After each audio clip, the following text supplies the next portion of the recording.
It was break week for most of the kids this last week, right? You're going back to school next week. That's the hardest week for parents, man. Any break week, vacation week, that's rough. Keep those kids entertained. You know what I mean? Kids don't know. Kids have no idea what I mentioned earlier. They don't know what it's like. Kids don't know what it's like to have kids. It's a whole different world out there, man. It's rough. I didn't realize that. Before I had kids, I had nephews. I used to babysit my nephews all the time. My brother has 4 boys. I used to babysit those kids. My brother doesn't talk to me anymore.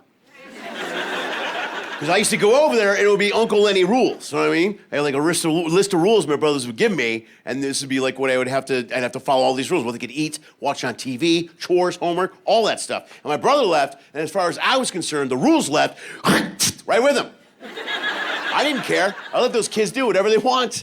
They could stay up all night, watch anything on TV. I would feed them huge bowls of sugar with Red Bull and no-dos and espresso. Get them all jacked up.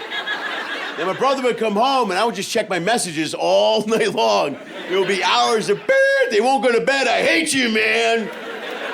I gotta work tomorrow. Uncle Lenny, what's an aneurysm?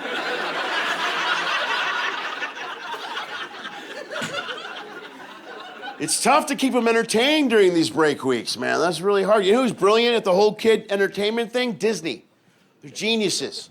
It's a home run every time because they develop a character and they put them in a movie. And if the kids go to the movie, they'll take the character, put them in another movie, and another, and another. And then when the kids stop going, they'll take that character and put them in a bunch of straight-to-DVD movies. And another, and another, and another. Till the kids stop buying. Then they'll take the character and put them in a cartoon, and a coloring book, and the internet, and the TV show. They will suck the life out of every character they have ever created. And then when they're out of ideas, they're like, I don't know, put them on skates and send them on the road.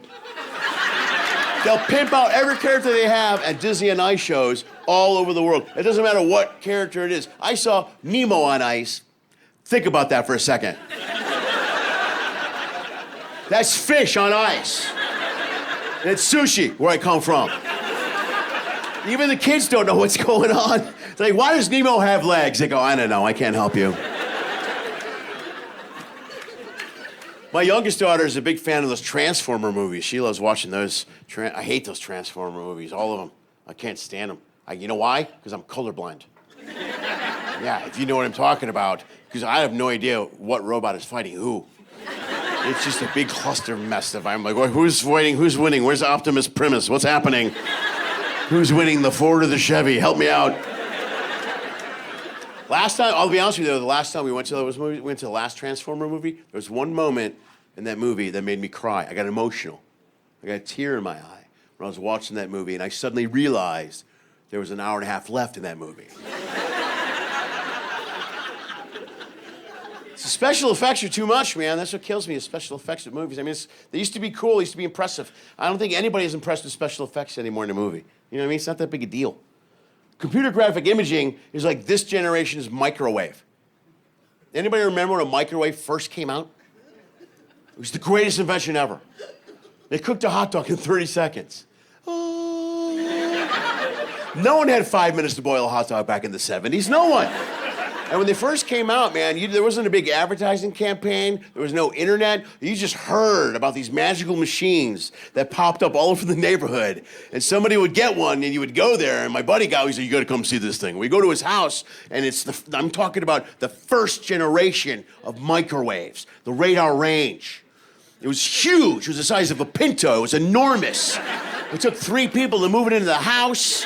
You had to move the fridge for room for it. Had a huge door with a latch. Like,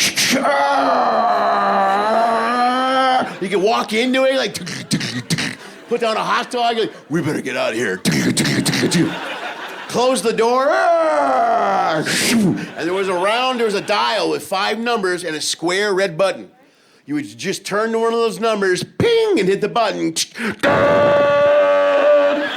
It was loud. It was the loudest machine in the whole house. And you always knew when somebody had one, because when you turned it on, all the lights in the house would dim really low.